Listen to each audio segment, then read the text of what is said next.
Hi everyone, my name is Chaitni and I am a mindset and nutrition coach. So I help clients cope with stress, depression, or anxiety through healthy habit formation, lifestyle changes, and incorporating proper nutrition. Every week I release a wellness related video, so if wellness interests you or intrigues you, I hope you subscribe to my channel. At the same time, if you're more of a reader, I send out self-care and self-love reminders via my blog, so make sure to sign up for that. The link is in the description. And lastly, you can follow me on Instagram at Imperfect Bodies by C Modi. So this week's video focuses on how to manage sugar cravings. So if you're one of those people that has a sweet tooth or has to wrap up every meal with something sweet or tends to turn to sugar, to deal with stress or just really high emotions, then this video is for you. There is a way around it. You don't have to have a sweet tooth for the rest of your life. You can manage it. It takes a little bit of work, a little bit of effort, but anything good always does. So make sure you watch the video all the way to the end, because I share 5 ways or 5 tips that can help you start get you started on how you can not just minimize sugar, but if you wish, you can completely eliminate it from your diet. So I'm one of those people who believes in moderation. So that's the route that I take in my personal life. But I used to be a sugar fiend. I had a very sweet tooth. I was one of those people who, when I went out to a restaurant, instead of looking at the list of entrees, I really wanted to check out the dessert section. I used to work out just so I could consume chocolate and, have anything sweet that I wanted. Really, cakes and pastries were my thing. But in the last few years, I really turned that around to the point where I don't really crave sugar. And even when I consume sugar, just this much of a piece can do it for me. It can satisfy my cravings, or it can satisfy my urges. So if I can do it, trust me, you can too. I'm, just a normal human being like you are. So I want you to know that it is totally possible to manage your cravings and to work around them. And I also want you to know something, if it feels like having one cookie leads to consuming another cookie and then another cookie, that is very natural, because sugar really has the same addictive effect as cocaine. It's like a drug.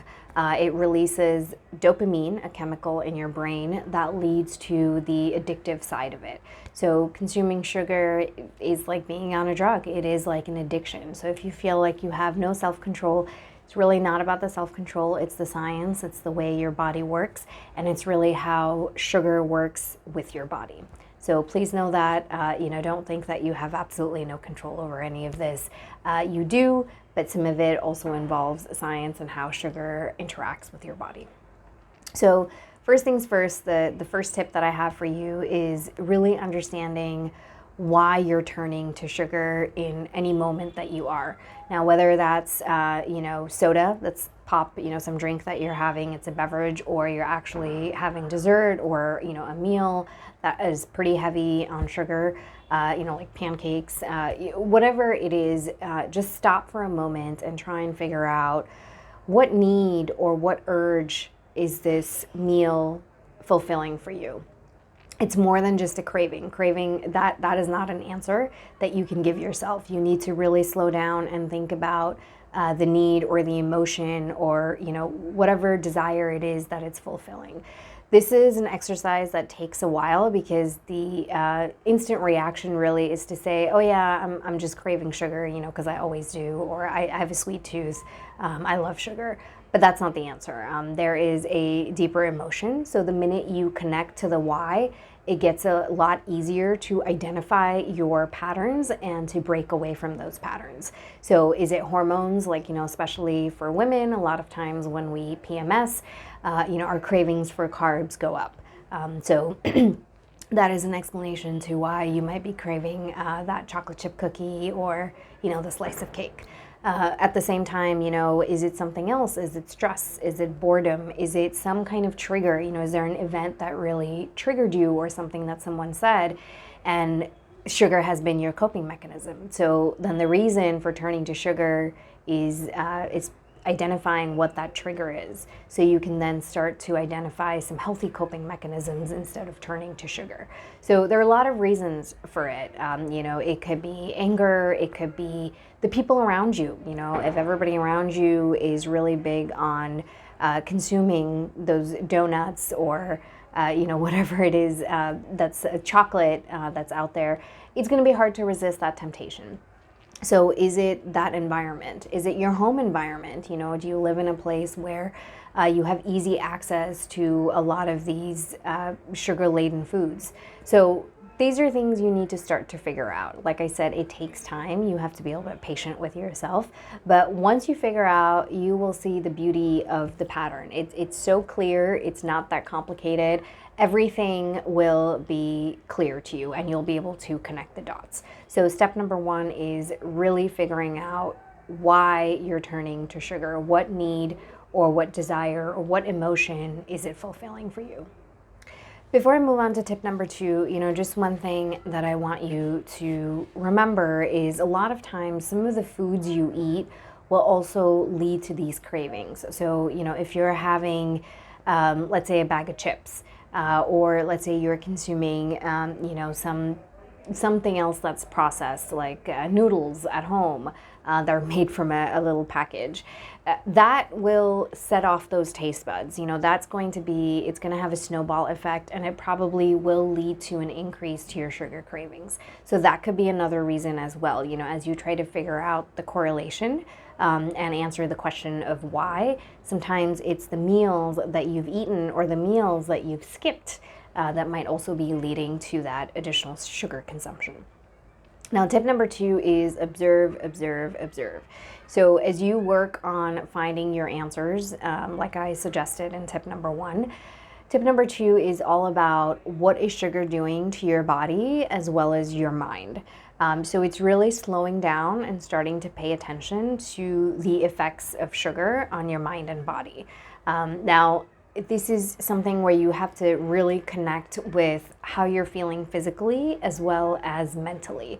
Typically what happens when you're consuming sugar, and just FYI, when I'm talking about sugar in this video, I'm really talking about refined sugar that's available in cakes and other processed foods. I'm not really talking about natural sugar, that occurs in fruits, because that in moderation is actually very healthy. You do want to consume that. So just FYI, when I say sugar throughout the video, it's really about the processed foods that I'm talking about and the refined sugar. So going back to the suggestion, you have to, without judgment, start to observe the effects of sugar. What is it doing to your mind? Do you feel more or less alert? Do you feel lethargic? Do you feel tired? Do you feel sleepy? Are you feeling bloated? Are you having to use the bathroom unexpectedly? What else? What are some of the other physical symptoms that you're experiencing? Is it leading to other cravings? Maybe having a donut then leads to having a bar of chocolate, or maybe it leads to having that bag of Doritos instead of actually having a proper meal that you should be consuming. So start to identify the effects of sugar on your body as well as your mind. And the reason I bring this up is it's a really important component of trying to break this habit. If you realize the negative effects that it has on you, it just gets a little bit easier to start to step away from this unhealthy habit. Same thing with alcohol. It is full of sugar, so that's something else altogether, but it does have an effect on you, right? When you are consuming that alcohol that is so heavy in sugar, what is it doing to you? The following day, you don't need to talk about the immediate effects, because obviously the immediate effects are a little bit different than what you would experience maybe 8 hours later or 4 hours later. So these are questions that only you can answer, because everybody's body is unique. Yeah, sure, we all have the same parts, but they're all arranged a little bit differently. So you really need to identify what is it doing to you physically and what is it doing to you mentally. In my case, when I did this exercise, I observed myself for a while, really for a week, and that was sufficient. But what led to the big revelation was when I consumed an entire slice of cake for my birthday. I ate the entire thing, and it was a pretty big piece of cake. And what I noticed the next day is I had brain fog. I was not as clear in my mind. I wasn't as alert. I wasn't as sharp. And I felt very lethargic. I was sleepy most of the day. I didn't have the freshness or the lightness that I normally feel. My energy levels were low. And what really hit me was that my depression and anxiety got worse.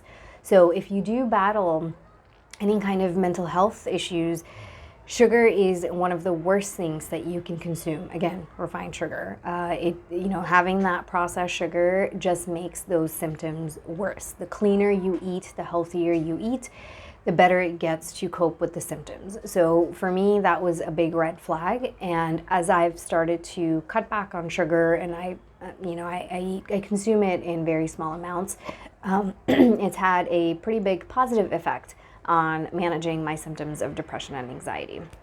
So tip number 2 is really observe, but please do so without judgment. You don't need to beat yourself up. This is just you getting to know your body and getting to know your mind on a really intimate level. Just think of it that way. Okay, tip number 3 is, once you start to observe the negative effects and you feel like, okay, this is really not something that you want and you want to break this habit, then it's time to start looking for alternatives. So really identifying other healthier coping mechanisms, obviously, like getting enough sleep, being around loved ones, exercising, all of that. But what I'm really referring to is finding substitutes to what you normally would eat. Because I get it, sometimes you're in the mood for ice cream, or it's your birthday and you really want to have as much cake as is available.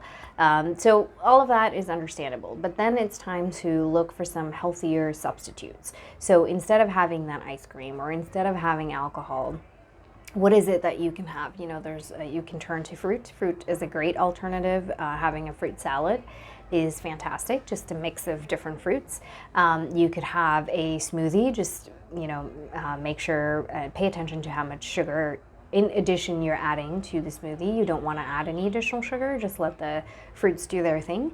But you could always have a smoothie. Greek yogurt, that's a fantastic option. It checks off plenty of boxes. So you could always have Greek yogurt. You can make, homemade pudding. That's a great option as well. Again, limiting the amount of sugar. Anything you do at home, anything you make at home, the beauty of that is you get to control how much of what you add to that meal or to whatever you're preparing for yourself. So which I really like, because when you go out to a bakery and you eat a cookie there or you eat a pastry there, you really have no idea how much of what has gone into it. But when you're making something at home, you can make it healthier. You could add less sugar. You could add less butter. There are just so many ways of doing it. You can, use almond flour or other flour options. So that's the beauty of having homemade pudding or any of these homemade options. You can also make any kind of sweet sauce instead of chocolate sauce. Instead of using that, you can make sweet sauce. You can have that with fruits if you want to, or add a little bit of honey, and that's going to make it sweet as well. So lots of options out there. Do your research, figure out what you like, and sometimes it's about experimenting. Try a few different things and then find your go-to, and that's one way of really beating these sugar cravings and turning to some of the processed sugar that's available to you. But remember, the more homemade it is, the more control you have. And you don't need to do all this overnight, all right? If you're having dessert outside 5 days a week, maybe you just try this once a week. And the other 4 days, you continue doing what you're doing. Because what happens is when you work on the habit one step at a time, it gets a lot easier to turn that habit around. But when you just go big and when you try to do everything all at once, it's easier to fall back into the unhealthy habit. So go small, take baby steps, just experiment with this, have fun with it, and then see what works for you. All right, and then tip number 4 is you're gonna go back to observing again. So as you start to make these changes, once you start to have those healthier substitutes instead of turning to the processed sugar and the processed foods, start to observe your body. Now you're going to see what a positive effect does it have on your body and your mind.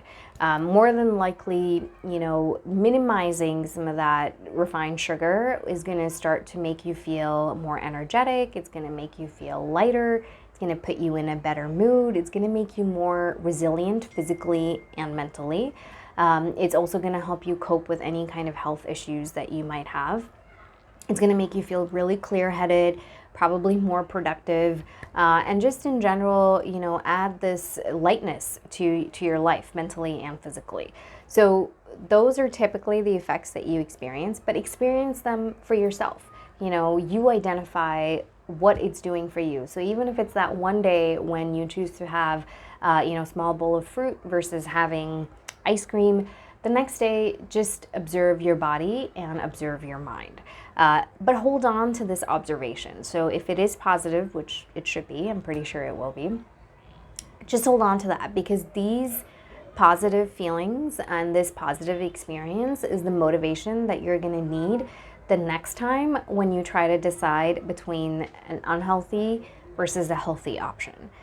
So, choosing a little bit of fruit or choosing homemade pudding versus having ice cream outside or having, some dessert outside, that is what's going to help you make that decision. You have to hold on to how good this felt and what a positive effect it had on your mind and body in order to continue making these decisions. Think of it as that ultimate motivation that you need to keep on making the best healthy decisions for yourself.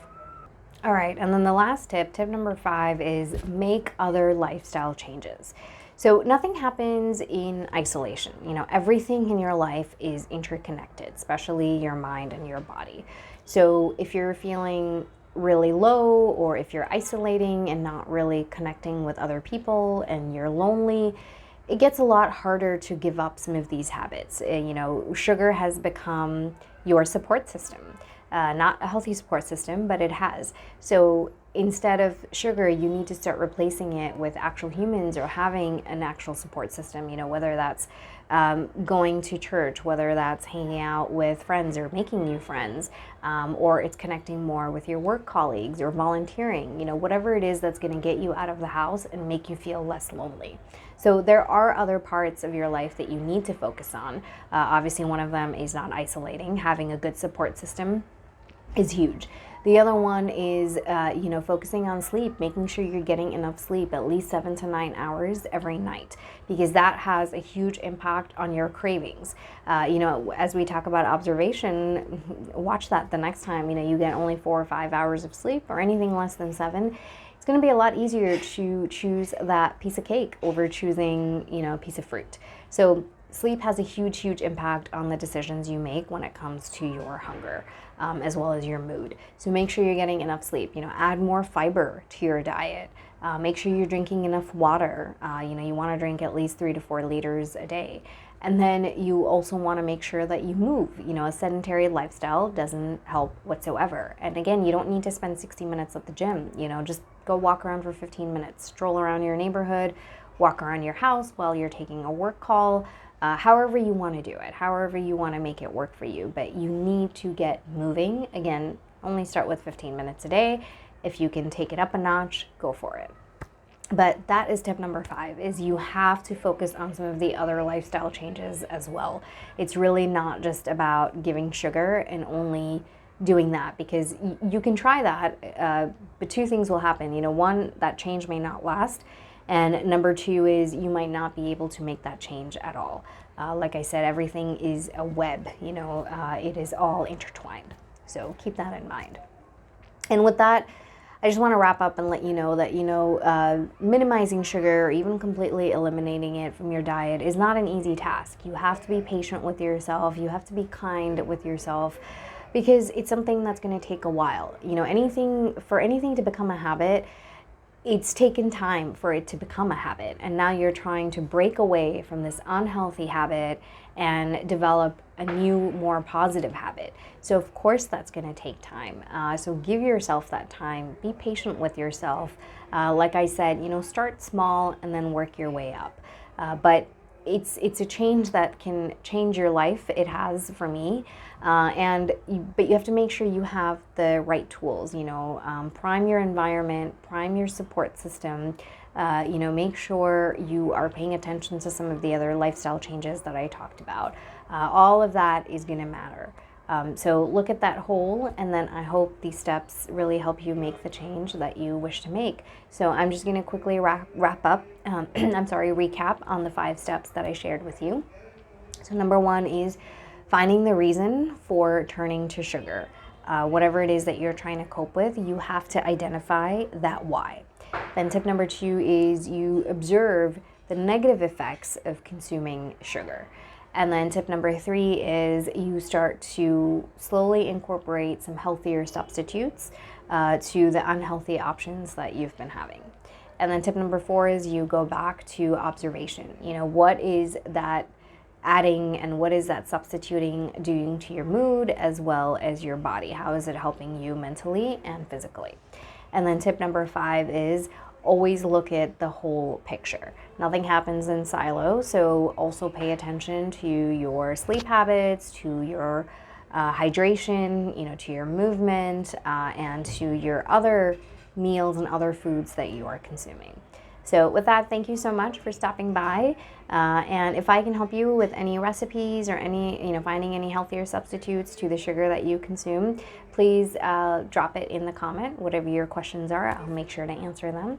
And I hope you have a wonderful week. Thank you so much. Be healthy.